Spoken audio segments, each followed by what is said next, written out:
would have got some hint of what today's video is going to be all about. I'll be telling you things about on-site and factors on which you should decide whether on-site is best suited for you or switch is best suited for you. So there'll be a lot of interesting content that I'll be brewing up in this video for you. If you're new to the channel and you have not subscribed, then please do.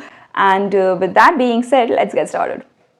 So again, the first question is, what is on-site? I know a lot of people who yet don't know what on-site is. So first, let me give you a brief introduction of what on-site is all about. So when we talk about different service-based organizations, so these organizations are those who provide their services to other organizations. So what happens? The other organizations are not always Indian organizations, but there are certain other projects that are based in abroad.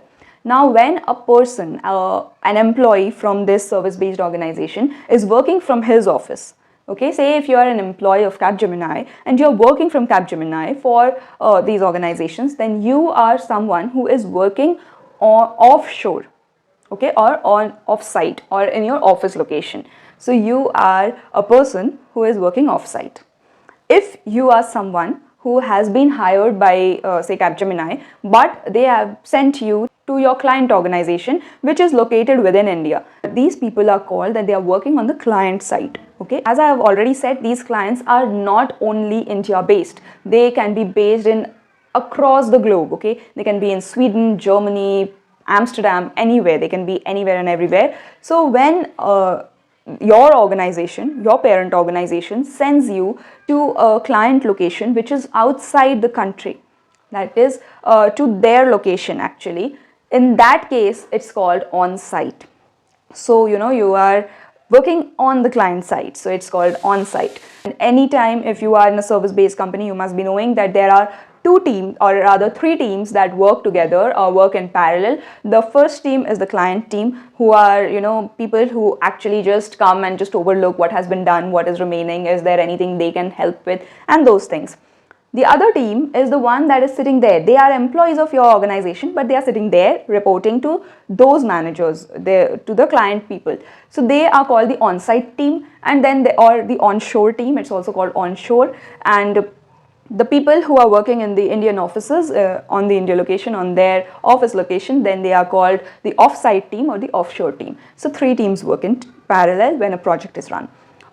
We won't get into details because there are a lot of teams that work, but this is the major distribution in which we can distribute the entire project team. So now that you have understood what on-site means, it means an opportunity to go abroad, to see multiple things, to work with your clients and a lot more. And as fascinating as it sounds, it can be dreading as well. So the first thing is, when do you get the on-site opportunity? Do you always get an opportunity, or does every project give you this opportunity? The answer to the question is no. If the project is of an Indian client, then definitely the answer is no. If the project is for someone who is based outside India, those clients, then also generally if you have joined an organization recently, then you will probably not be getting the on-site opportunity. Unless and until you have been hired for on-site. Generally, if you have been hired for the offshore team or the offsite team, then you will not be sent straight away, or it's not like you come into the organization, you work for 6 months and then you say, no, I want to go there, and they send you. So then what are the factors that come into play? The first factor is that you should maintain a very good relationship with your manager and the client, of course your client manager, whoever you are reporting to, and you should be working. You cannot be like, I'm doing this, I'm doing that, and I want to go to the on-site. No. If you have given your 110%, if they see that calling you to their location will actually give a benefit to the speed of work or whatever, only then will they agree for you to reach their location. So yeah, these are some of the factors that play. And even the parent organization, they don't suggest names of those employees who have recently joined the organization. They generally test the loyalty of an employee. So if you are someone who wants to go for an on-site, then generally you have to wait for a long period of time, and you have to work within one project for a long time, such that you're given this opportunity. Now recently, one of my seniors were sent to US and he had been working in the organization for 10 whole years, and he had been working in that project for 9 years. And you can see how lengthy this can be. So yeah, it's not like you just ask for it and you get it. Onsite has its own pros and cons, and one of the cons you can say is that of patience and some more patience. There are two types of people, okay? One who is well settled in a town, okay? Like, say for example, I'm in Bangalore. Now there are a lot of people who have come from outside, from small places like me, have come from outside and settled here because they are working for an organization who is calling them to office. Had the offices not been open, I would have been working in my hometown. Generally, these are the people who have come from different locations. And then there are some people who have been born and brought up in this city. They have studied, they have taken their degree, and now they're working in the city.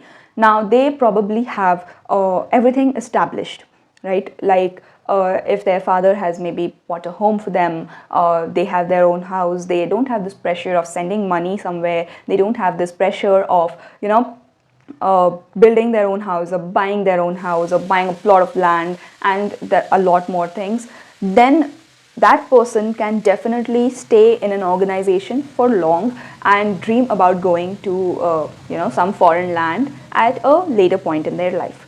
However, there are some other kind of people, people like me, who are coming from a small city and who don't have a lot of legacy behind. Like, I'm living in a rented apartment. I don't have my own home in this city. So my aim at the current moment is to, get myself established at least in the city that I live in. So my aim for now is to maybe buy a new house or maybe shift to a bigger apartment even if I'm renting. So these are some of my thoughts or my concerns, and these are some of the things that I need to spend on and these are some of the things where the other person might not be spending on.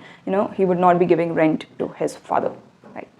So yeah, and then there are, since I come from a small family, then there are these expectations from your family also that you will be sending them money and you'll be helping them financially once you are earning, and you have to take care of that. And if you are someone like me and like a lot of us, then dreaming about staying in just one organization on this trust and on this faith that if I stay for long I'll be sent for an on-site opportunity might not be the best suited decision, because currently the one thing that I need is strengthening my financial position, right? So if I'm currently working, or if there is someone who's currently working at maybe 25,000 per month, then he will definitely think about making a switch into an organization and not living with that meager 25-30K for the next 10 years. I mean, okay, let's get realistic. I know that he will get some increments here and there, but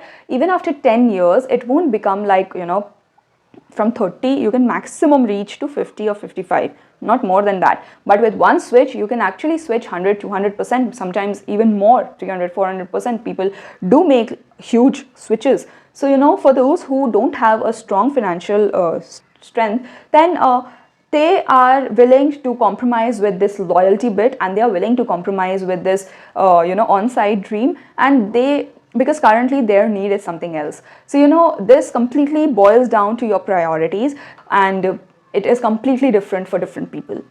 Another thing is that, of course, the one pro of going for an on-site opportunity is that you will get to know a lot of new people, you will get to know how your client site works, how it looks, what the lifestyle is like, and of course your lifestyle will also change because you are visiting a foreign land.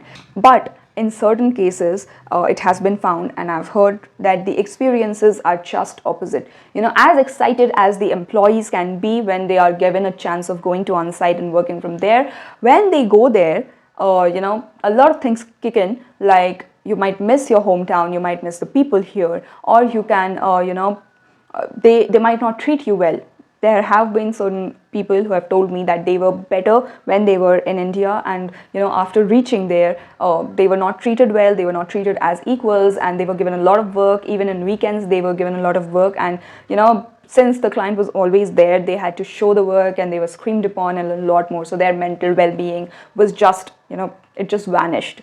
So the on-site also can have a lot of cons. You never know. And whereas if you are in the offsite and you are trying to make a switch, then you can go on for a good organization, a product based organization, or you can go and look after a good salary and a lot more things. Here also there are certain cons.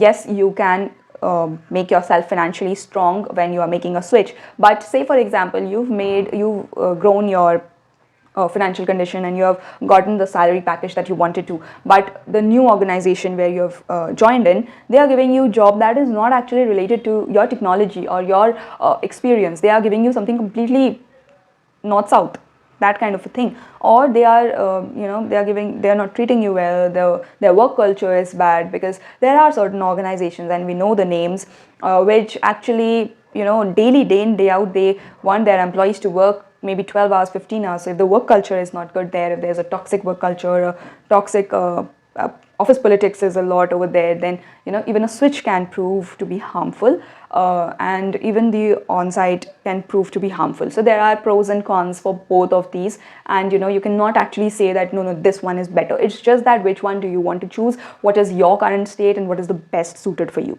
So that's all that I have for you in today's video. One thing that I would like to share, though, I have talked about this in my previous videos, but since this is the topic that I'm speaking about, let's talk about it once more. No harm in that. We have often seen whenever an employee gets a new opportunity in an organization and he puts down his papers, he filed for resignation, we have often seen the HR managers giving them this gajar, you can say that, that you have resigned, we were planning you to send abroad, we were planning you to send for an on-site and a lot more. And with this greed, or with this thing, the employees, they take a decision of withdrawing their resignation, and then the HR managers, they are like, after the employee has withdrawn his resignation, these HR employees just vanish. They are just like, oh yeah, we were thinking about it, we are about to send you in a month or two. And then sometimes they'll give you reasons like, this quarter we did not make good profits, and a lot more. The reasons can be endless, so you cannot say much about it. To these kind of situations, if you are someone who's facing this kind of situation, and you have been offered that you will be sent for an on-site opportunity if you withdrew your resignation, one thing that you can ask is to give you a written confirmation if they are willing. Maximum times, at least for me, this has come to me as well, that we'll send you for an on-site and everything, and when you ask for a written confirmation of the same, an email or something like that, they just vanish. I don't know where they go. They just end the call, and neither do I get another call from them, nor do I get an email. So you have to actually pick the situation and see if the situation is genuine or not. So yeah, that's all that I have for you in today's video. I hope that I've been able to give you a lot of insights, and I'll come again with another new video. Till then, stay tuned to CareerQ. Thanks for watching. Take care. Bye.